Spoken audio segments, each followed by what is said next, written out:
What's going on, my trainer club? Today we're going to check out the counter guide for Entei in Pokemon Go, which is the surprise Pokemon, I do believe, coming to raids on the 26th. So welcome to the trainer club. Here we go.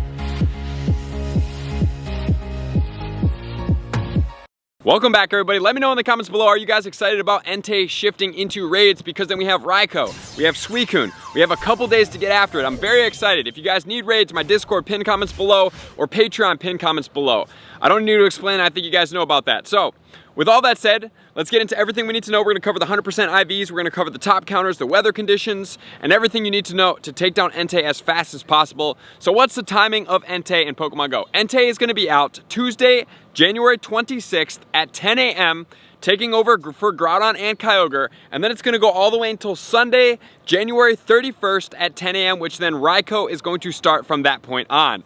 Pretty exciting. I'm excited about this one. Entei is going to be an all fire type Pokemon. It has a max level 50 at 3926 CP value. It has an attack of 235 and a stamina at 251, so it is a pretty tanky Pokemon. Entei being fire is going to have a weakness, 3 of them, of water, rock, and ground, and then it's going to have some resistances as well. The resistances are going to include bug, fairy, fire, and ice, grass, and steel for a total of 6 weaknesses. Which then leads us into the 100% IVs. The 100% IVs, level 20 under every condition, but one condition is going to be 1984, and that one condition is going to be sunny weather to boost it to level 25 at 2480. And then obviously it does have a shiny out. The shiny is more of like a bronzy, deeper brown color. Absolutely love it. I think it looks phenomenal. And the moveset of this Pokemon is going to have 2 quick moves, double fire, fire spin, and fire fang. And it's going to have 5 charge moves, 4 of which are going to be fire, which are going to be overheat, fire blast, and flamethrower. It's going to get Iron Head and Flame Charge.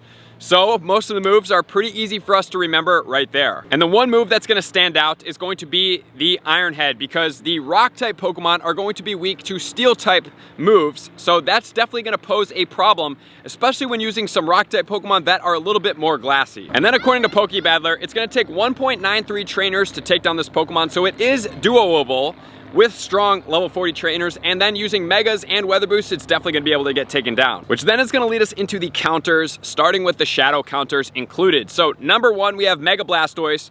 505 seconds to take it down. It's going to have the moveset of Water Gun and Hydro Cannon, which is the Calm Day move. It must have that to be this effective. With 13 deaths on that Pokemon, which then is going to lead us to counter number 2, which is going to be Shadow Swampert with Mud Shot and Hydro Cannon. Once again, that's the Calm Day move. This Pokemon does have 18 deaths. The Shadow Swampert is going to take 529 seconds to take it down.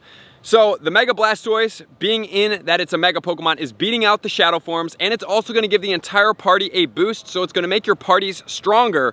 So when raiding for this Pokemon, and it does fall that this Pokemon is going to be on raid hour on Wednesday, that you're definitely going to be wanting using that Mega Blastoise to take this Pokemon down. And then we have Shadow Tyranitar with Smackdown and Stone Edge, followed by another shadow form in counter spot number 5, which is going to be Shadow Gyarados with Waterfall and Hydro Pump moveset. So with all that said, guys, let's now move into the non-shadow included, because not all of us have maxed out shadows, which is going to be counter number 1, still the exact same Mega Blastoise, prevailing number 1 counter, even beating out the shadow counters. Really effective, like I said, 505 seconds, which then leads us into counter number 2, which is going to be Rampardos. Rampardos is going to have the moveset of Smackdown and Rock Slide, 546 seconds. However, this one does have a higher death count, and the rock Pokemon, like I did say, are going to be weak to steel, so be cautious using them. They are not going to be able to be used at all times, similar to like the water counters would be. And then in counter spot number 3, we have Surf Waterfall combination on Kyogre. This Pokemon's going to have 582 seconds to take it down with 14 deaths, and we're hunting Kyogres right now, so Kyogre into the party is going to be pretty easily, especially if you get a good one, and it has a primal at some point, so it is definitely going to be worth your investment. Which then leads us into Rhyperior with Mud Slap and Rock Wrecker, which is the Calm Day moveset. This Pokemon also is going to be weak to steel. And then we have the Kingler with Bubble and Crabhammer. However, this Pokemon, 22 deaths, the highest death count that we have seen so far. Besides the Rampardos, that Pokemon is really attack friendly, but it also is glassy. And then we have Terrakion with Smackdown and Rock Slide.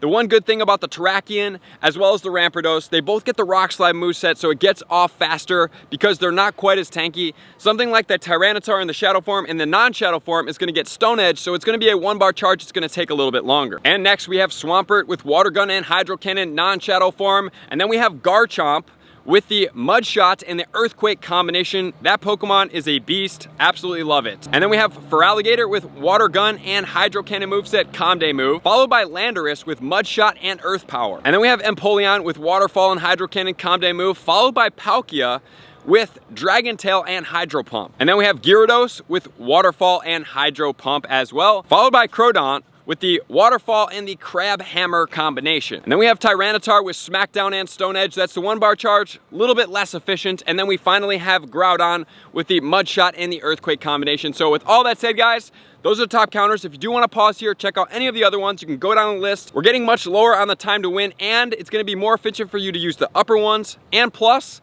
we already have some of them, including Kyogre and Groudon, out right now, and we're rating for them. So you might as well utilize your good IV, because also they do have that primal evolution that's going to be effective. So now, we're gonna start moving into the weather conditions of this Pokemon. So as far as the sunny weather, number 1, it's gonna boost the Entei. Number 2, it's gonna boost all of the fire type moves of the Entei as well, which is really cool. And the sunny weather is also gonna boost all of our ground type attackers. So the Groudon, the Landorus, other Pokemon like that, and Garchomp, and including maybe if you do use the Mud Slap, like we talked about, on the Rhyperior, it's gonna get boosted in the sunny weather. So sunny weather is gonna boost all the ground type counters. It's gonna be great for that as well. So we do have a double up on that one. Not only can we catch the Entei high up, we also can boost our counters to make sure that we take it down even faster. So sunny weather, level 25, it's gonna be stronger.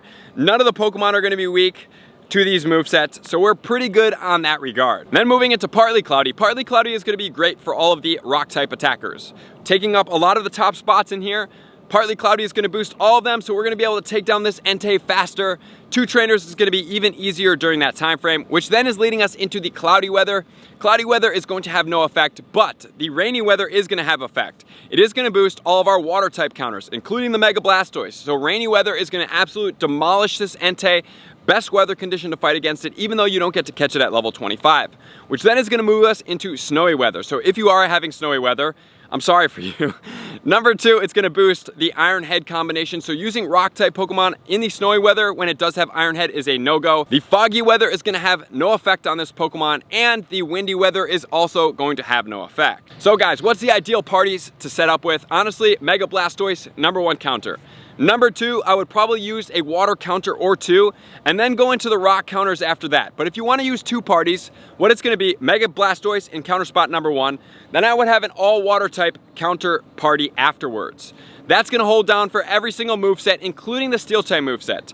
The other party, Mega Blastoise number 1, followed by all the rock type counters. If you do use that, since the rock type counters are the strongest, right, we have the Rampardos, Kyogre, you can then back out if it does have the Iron Head, and then go back in or maneuver your party up by just switching into a Kyogre instead of using counter spot number 2, which is going to be Rampardos. So with all that said, guys, get after it, hunt your IVs. This Pokemon does not have a Mega, just for you guys, making sure you're aware of that. So I appreciate you guys being here, likers, comments, and subscribers, Patreon members. Everybody takes your support, subscription, and participation to the next level. I'm going to see you guys out on the next video. Peace! I want to take this time to thank everybody who supports me in every facet. It means the world to me, and an extra special thank you to all my Patreons. I greatly appreciate the extra support to continue to allow me to pursue Pokemon Go full time, allowing me to create my daily video uploads in the most timely fashion for everyone's benefit. Plus, I get the amazing experience of sharing my creative processes behind the scenes and rating all around the globe with select upper tiers. Thank you everybody for being a part of the Trainer Club. You all mean the absolute world to me, and I will see you guys out on the next video.